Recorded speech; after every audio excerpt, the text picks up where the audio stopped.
Yes, VFX world.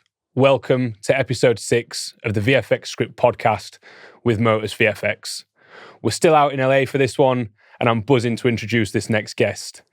He has been an independent producer on not one, not two, but 3 Planet of the Apes, VFX and co-producing. He has been executive VP at Paramount Pictures and continues to produce unbelievable content throughout.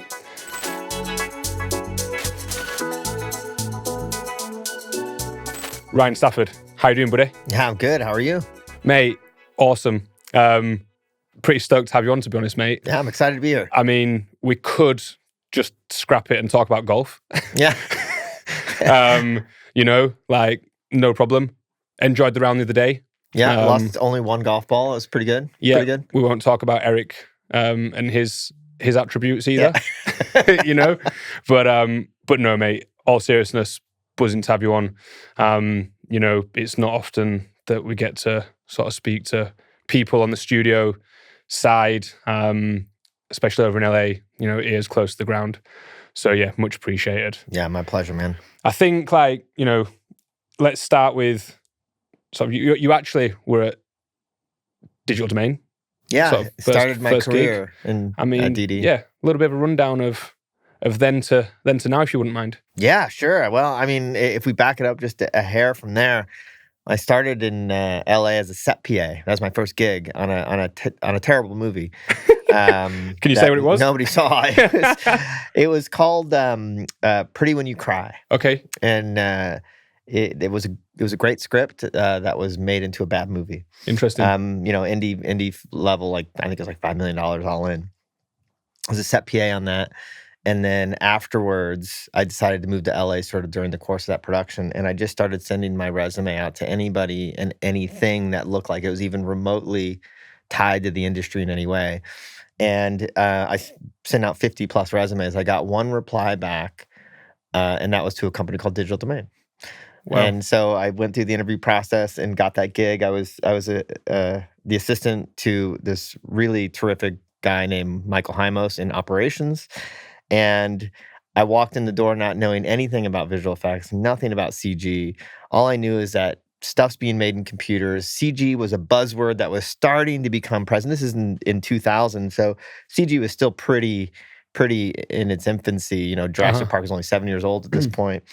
And the model shop was still very active. Miniatures was still very active. It was this sort of wonderful sort of world of the physical and the digital sort of coalescing into what then became the digital age we have now. And so I started at DD in operations, and after a year, the executive producer was a woman named Nancy Bernstein, who's since passed away, but she was just this juggernaut in the space. She was this big personality, super smart, just a wonderful woman. And she brought me on as her assistant in the feature division. And then she taught me how to budget. She taught me how to break down scripts. I was talking to filmmakers. I was on her, all of her phone calls and awesome. on the whole thing. So she just really showed me the ropes. And after a year and a half, she set me free into production as a coordinator on iRobot.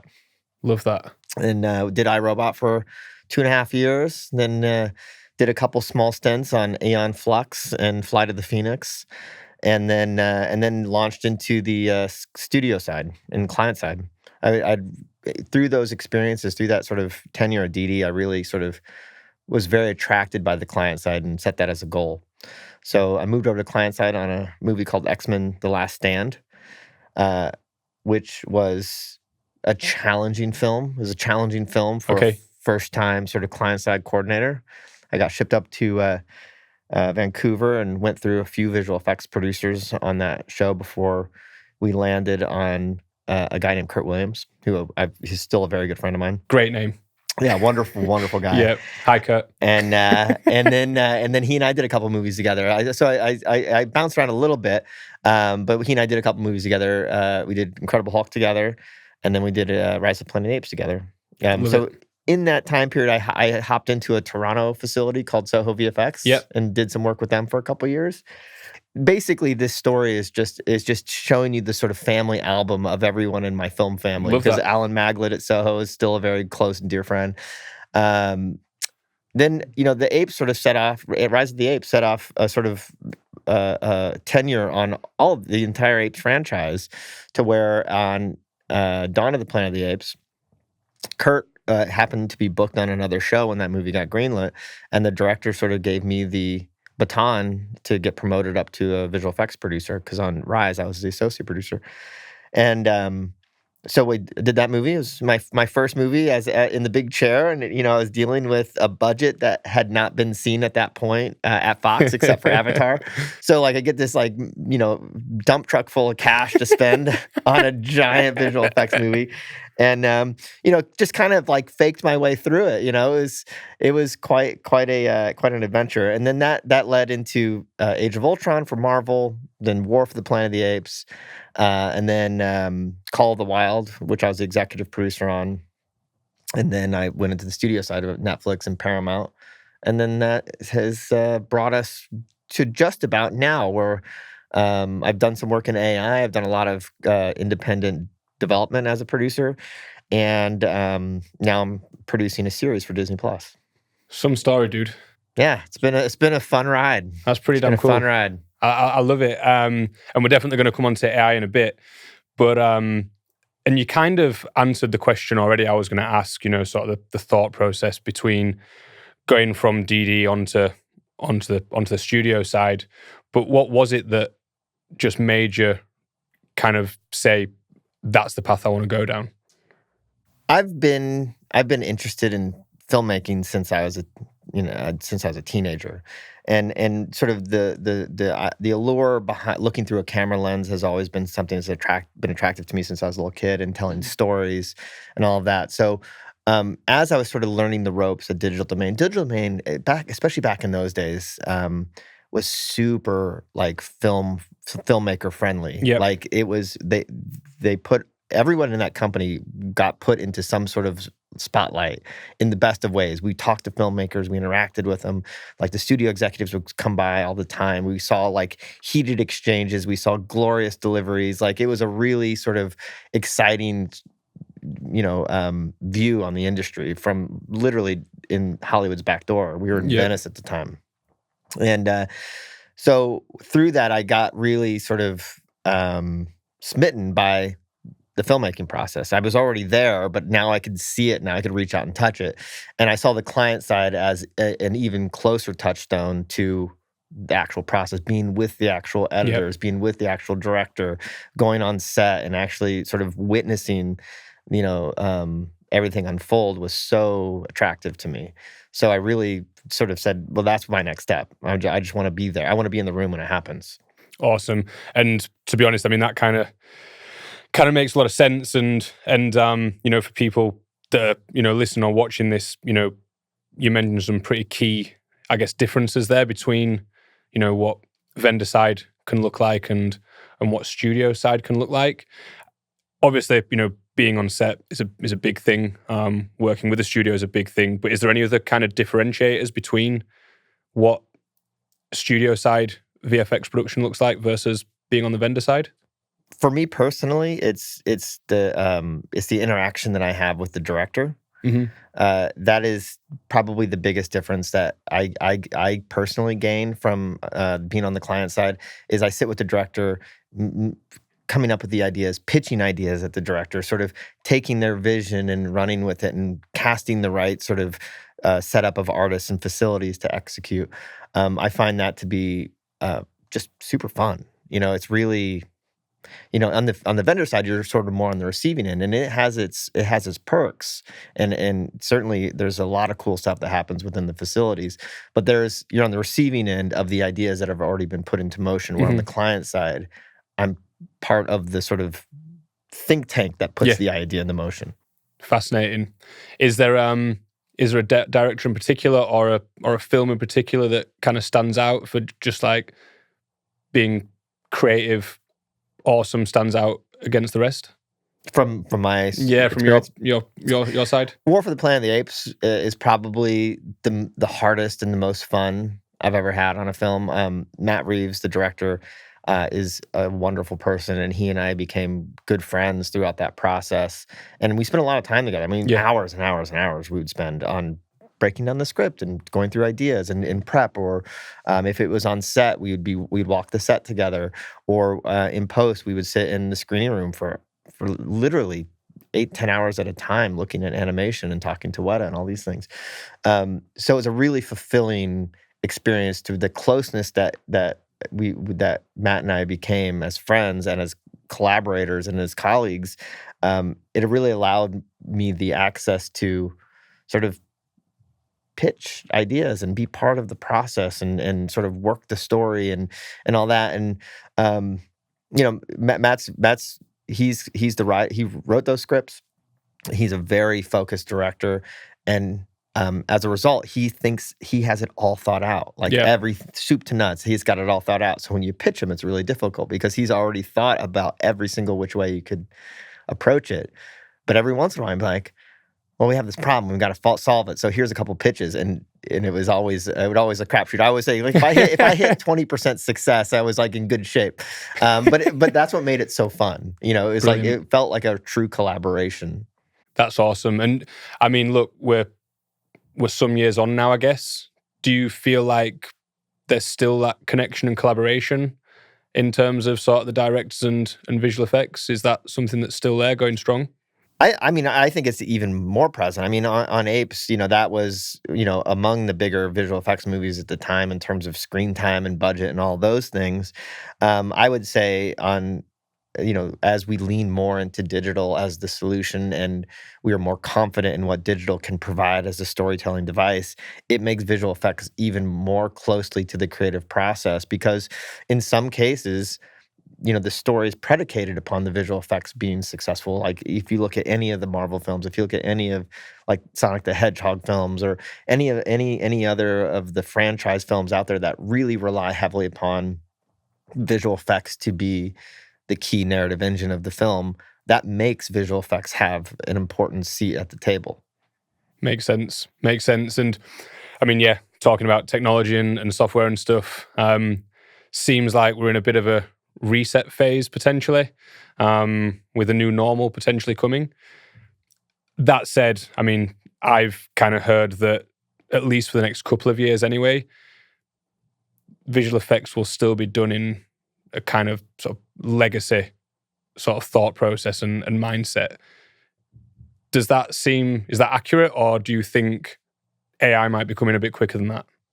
It's interesting. I don't really know. Like, I don't think AI's coming to prompt our way to movies, anytime soon. I just don't think that the technology's not there.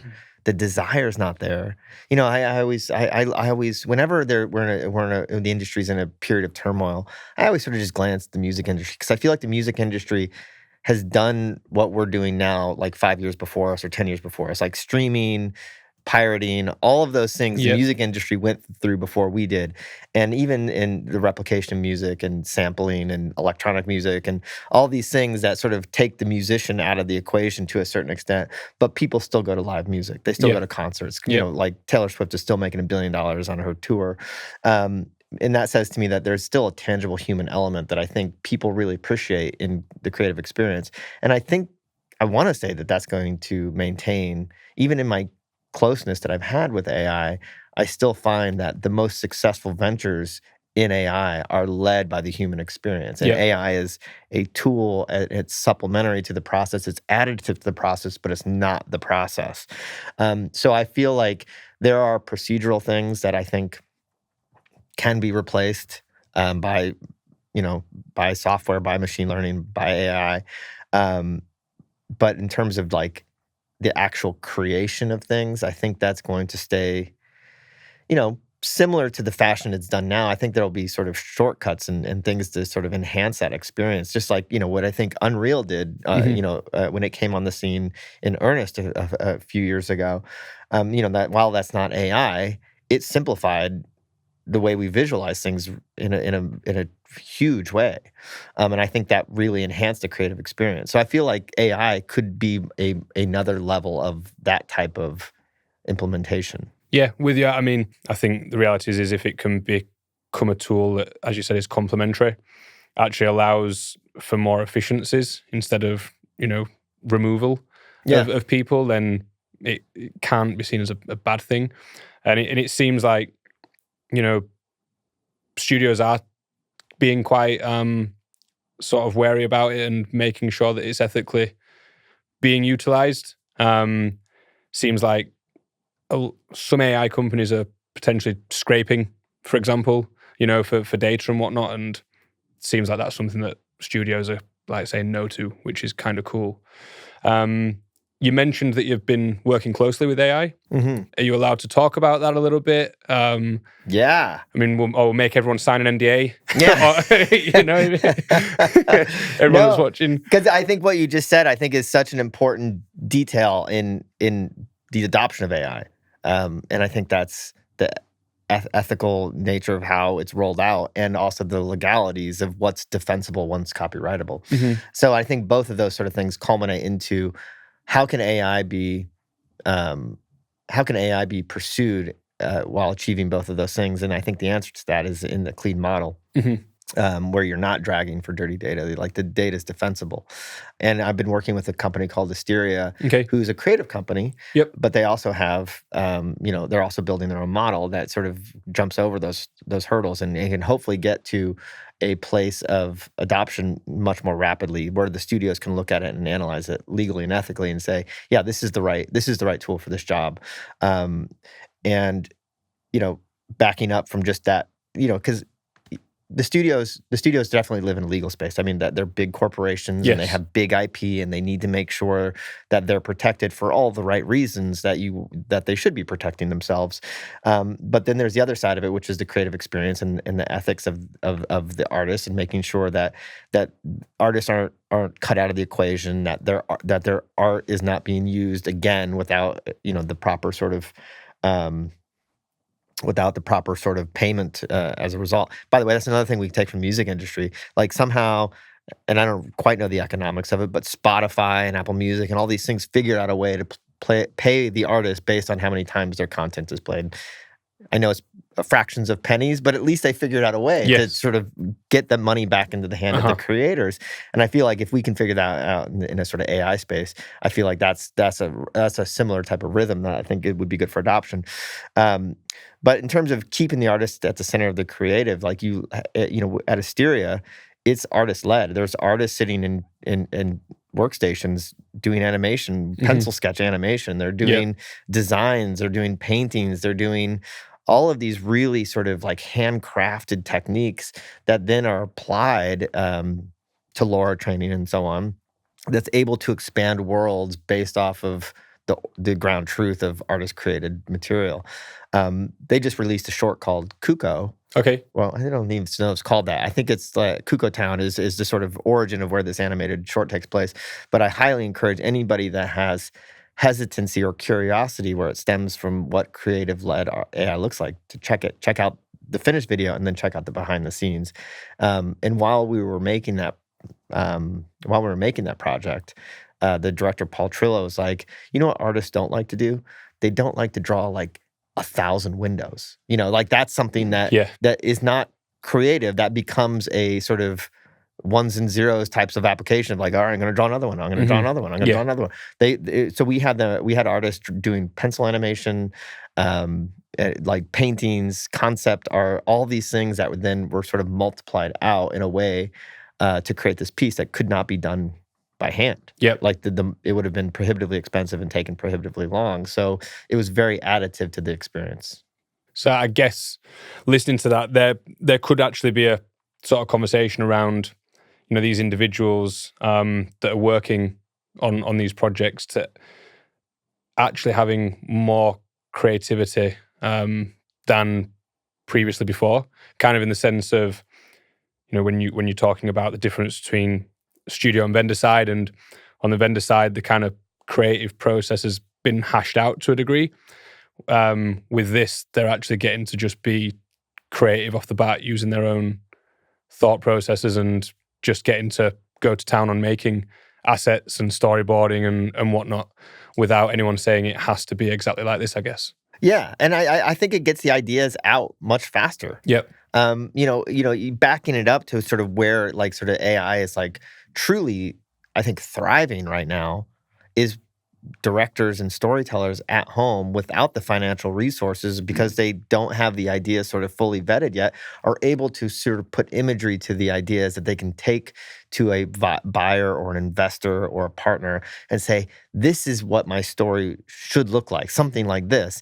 And if they can do that effectively, which the AI gives them the tool set to do so, that idea could actually get traction with those tools, and actually then, funny enough, like get greenlit and get funded and then provide jobs. And so it's like I have this very ideal, and I get it, it's idealistic, and I'm by nature I'm an optimist, but there is this version of there could be a way to create more creative jobs on the shoulders of what AI can do up front. I mean, I agree with that. I'm certainly in that camp of optimism, and it doesn't have to be doom and gloom. You know, the reality is if you work with it, then you don't need to force the hand, I guess, is the reality. So totally agree with that. And potentially it's going to create more content. If there's an increase in productivity, should I say, regarding, instead of an artist having to create 1,000 replicas of similar look and feel, it can kind of do that. Things are going to speed up, which essentially means that, more content could be created, which could also mean more jobs, That means that storytellers and directors can, maybe even go back to creating more stuff or more things, should I say, with knowing that there's a cost-effective solution, which kind of then comes back to keeping people in work. I don't know. I'm like you. Keep things optimistic, and why not? Yeah, is the reality. This is all coming at a time of great uncertainty. We just came out of a historic strike that was then followed thereafter by the threat of a different strike within that year, and then nobody was making anything because nobody was confident that we were going to be in a place where their projects wouldn't get shut down or otherwise. So it led to this sort of extended drought, and it's really hard not to be scared right now because of this drought. And then you have AI on top of that. And then I think that just compounds the fears to say, oh, I already don't have a job and I haven't had a job for X number of months. And then AI is at my doorstep threatening the jobs that I can get. It gets really scary really fast. So, the sort of optimistic view on that is once we pull out of this drought, and I truly believe that we will pull out of this drought, and I truly believe that Hollywood will be busy again, within this calendar year. Is that once we're running full tilt again, let's say it's 2021, 22, where the industry was slammed. Every single visual effects shop in the world was booked solid. Every single artist was booked solid. In an environment like that, there is a reality where AI could sort of take some of the mundane tasks off of the shoulders of some of those artists and actually provide the work-life balance to be a little bit more normal. Like, I've slept under my desk more times than I can count. I know other people that have slept under their desks and more times I count. I've worked 75 days in a row without a day off. Like, if there's a tool set that comes at the forefront that can give those people a little bit of relief to where they can see their families more often, like how many friends do we both have that have had family issues because they're just not traveling or long work hours? Like, relationships and family dynamics suffer as a result of that. And if there's a thread of that could be made better by AI tool sets, I feel like that's a win. The threat of it going completely to the doom and gloom side is present, but like the victories are more realistic than the threat. Absolutely, and I've said it before on the pod. The reality is, back in them 21, 22 days when everyone was slammed, there's always been this kind of tug of war in visual effects since I've been around, where there's either where we are now, where there's too many available crew and not enough work, or in them levels of being slammed, there's too much work, not enough crew. And going back to that point, does that then actually allow for that happy medium to hit, where there's enough crew because technology is enabling that potentially. Yeah.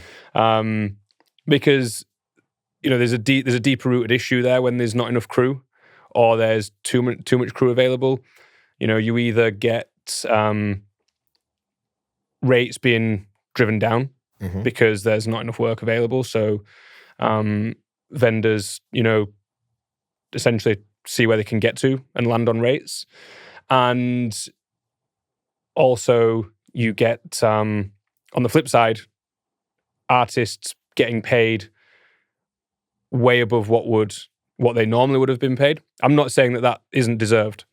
The problem is when things happen, let's say there's a production and a vendor's struggling to deliver, they've got some budget left over, so they just throw money at the problem and bring in extra crew way above the rate that they would normally be paid because they're having to headhunt, essentially.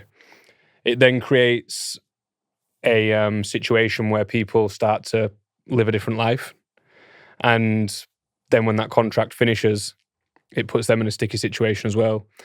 So, people absolutely deserve to be paid what they can get, but it also has to come with a bit of sustainability on both sides. And again, I'm in your camp of being optimistic and stuff. If AI is a tool set that allows for a work-life balance, then it means that individuals can hopefully get paid better.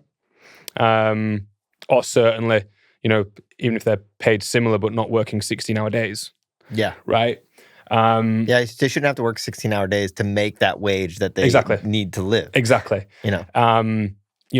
Maybe vendors don't become as desperate, which is, a harsh reality when they're just underbidding. Yeah. And they might get a bit more of a balance of, not power is maybe the wrong word, but maybe feel like they have a seat at the table when they're speaking to studios. I think sometimes studios and independents, I guess, are on a bit of a pedestal because the vendors are just so desperate to get the work. Yeah.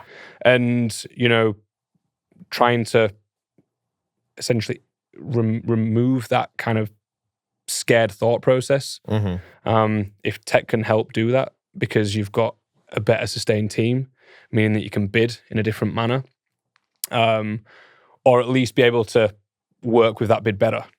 But I mean, in terms of bidding and stuff, something that you're definitely involved in, and people coming to you with sort of bids and pitching on stuff. Has anyone started to say that they're adopting AI when they're coming to you in bidding? Not really. I work for a major studio, and on this particular production I'm on, and so it needs to come from the top. Yeah. Like, it needs to be studio adopted before I can let that be part of the conversation. Yeah. And studios are slow to adopt a lot of things, but particularly AI, they're slow to adopt. And as I was mentioning before, I feel they're right in that slowness. Yes. And that hesitation. Yeah.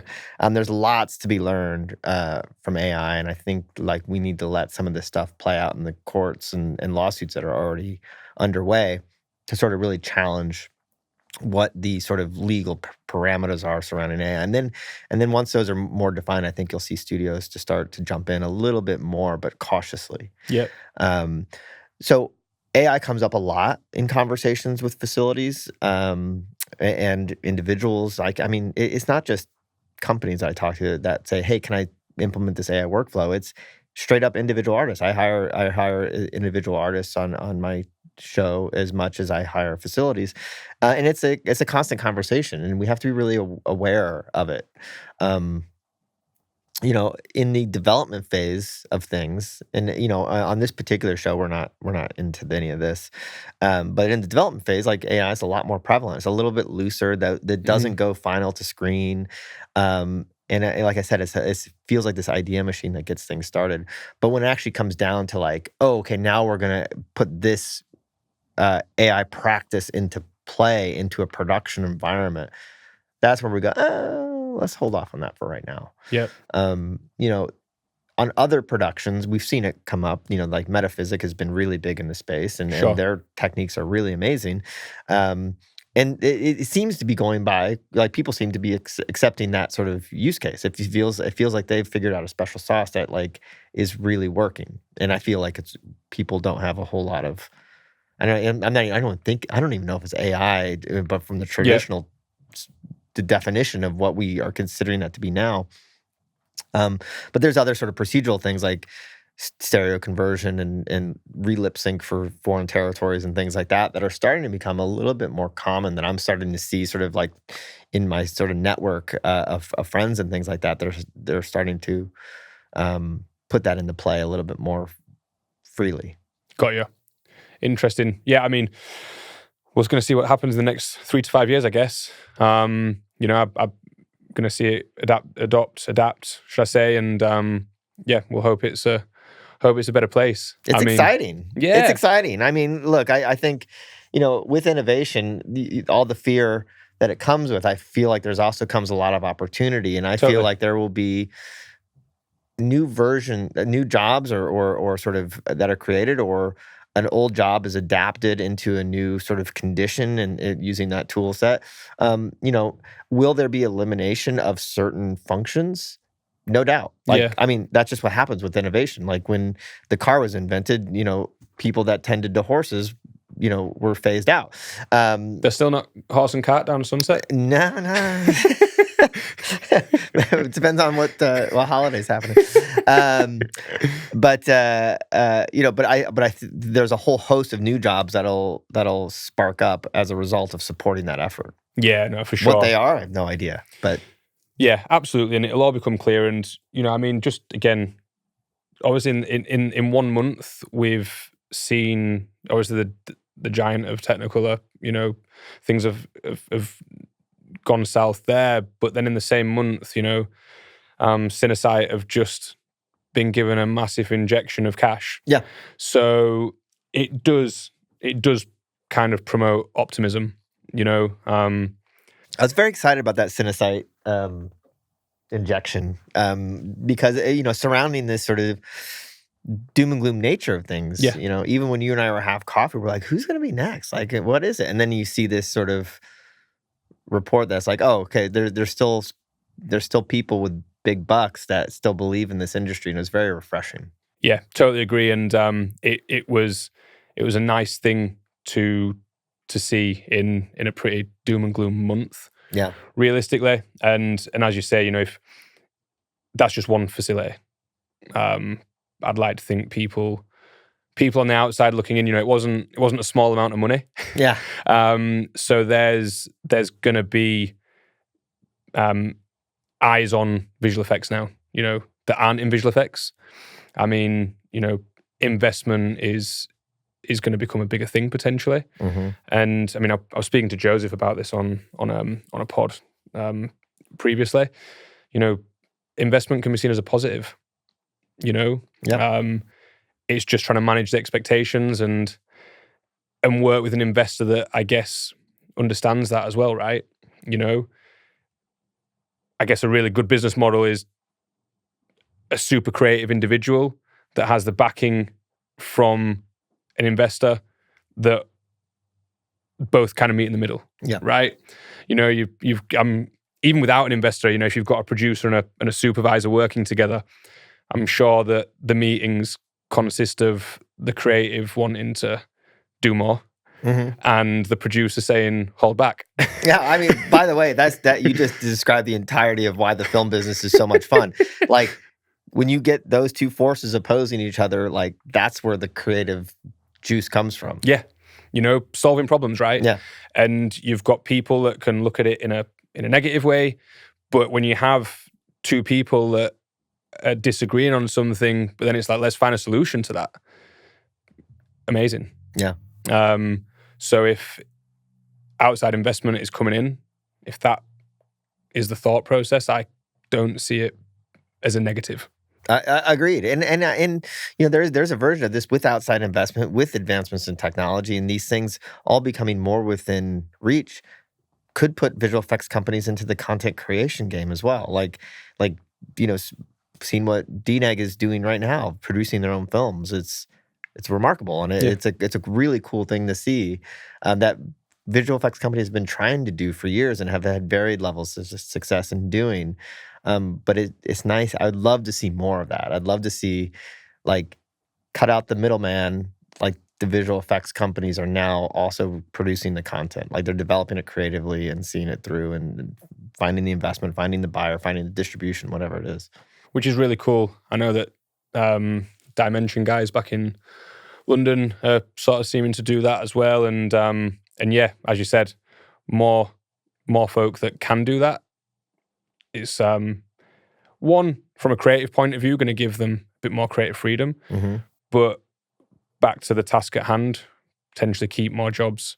Yeah. Or, again, that sustainability of not having to worry that your contract's up in 3 months and actually we've got a new project coming through.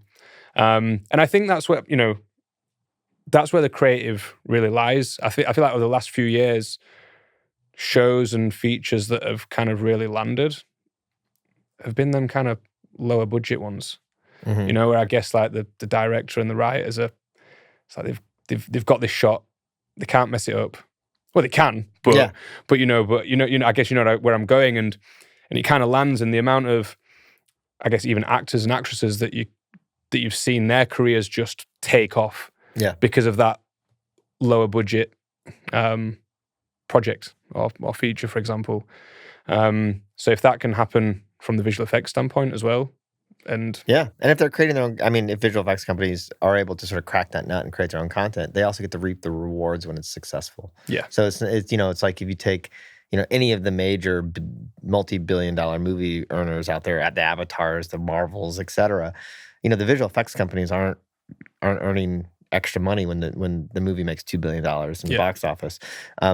If they have a stake in the game, then that margin can look a little bit better when they get some of the receipts back in their pocket.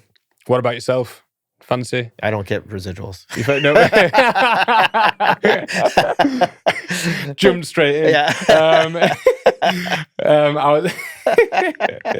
I was actually going to say, what about yourself? Do you fancy doing a bit of writing and creating your own content yourself? Yeah.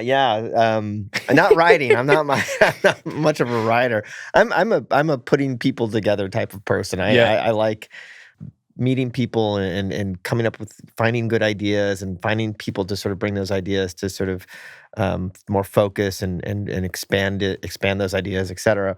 So I've been working with Shadow Machine on a animated series. Nice. Based on a book written by Armand Baltazar.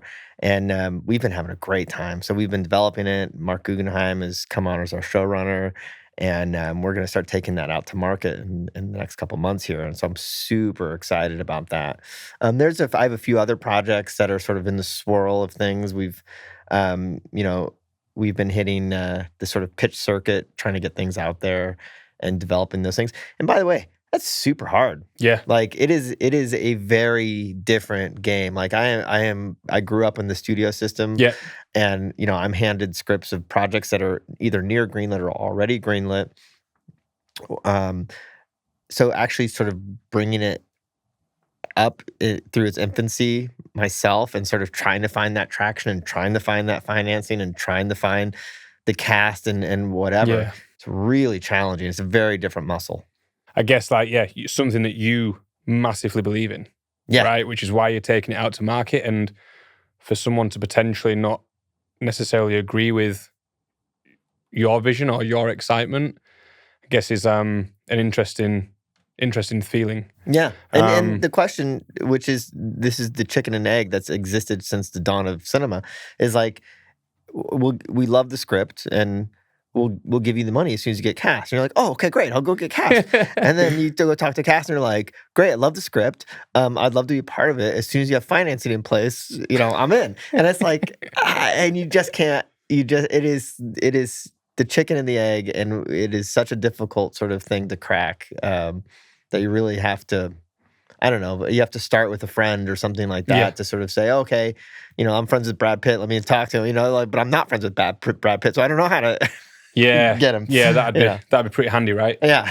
And I mean, even just listening to that, I think that's why I love being in LA, just, whatever point of the journey you're at, there's different challenges and there's different conversations to be had here. And, I think even people that are, multimillionaires, billionaires, they don't always want to just finance a film solo.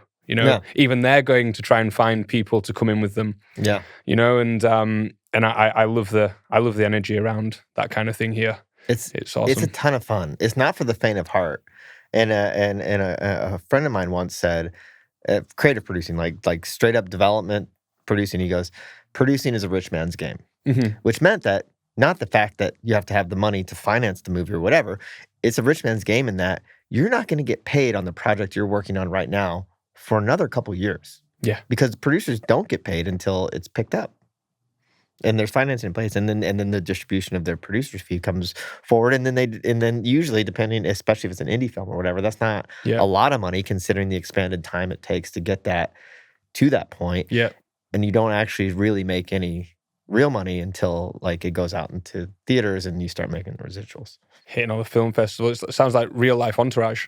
Yeah, it's crazy. It's crazy. So it's definitely something that I try and do in my part-time, because I also need the day job, because I for sure. don't have the 3 years to spend without receiving a paycheck. So it's a fun sort of place to explore. It's a different beast. Love it. Totally different beast, different hustle, utilizing all of the skill sets that you've brought along the way from the start. Yeah. That's awesome, man. I mean, right, okay. I asked this question to every person on the pod. So no pressure. But I think it's a really nice thing. Gives people a bit of an insight into yourself a little bit more. Hopefully brings that nostalgia back to people. Reminds them of maybe one of their peaks and why they kind of got into the industry. But yeah, give me, to sort of finish off, one peak of your career within visual effects so far. That's a tough one. You can give, no pressure. You can give me a couple if you like. Yeah. But yeah, I mean, it's just a little bit fun, but kind of, gets people thinking about maybe why they're in this business. All right, I got one. This isn't visual effects. This is just filmmaking. This is just like, regardless of, this was on Dawn of the Planet of the Apes. Yeah. $200+ million movie, a huge summer tentpole franchise film, et cetera, et cetera. We were in the last days of delivery. So I think we had to be pencils down, like signed, sealed, delivered in like 48 hours. It was like right down to the wire. We were working a weekend. We were on the Fox lot. It's Sunday afternoon at this point. I'm in the screening room. I'm reviewing shots.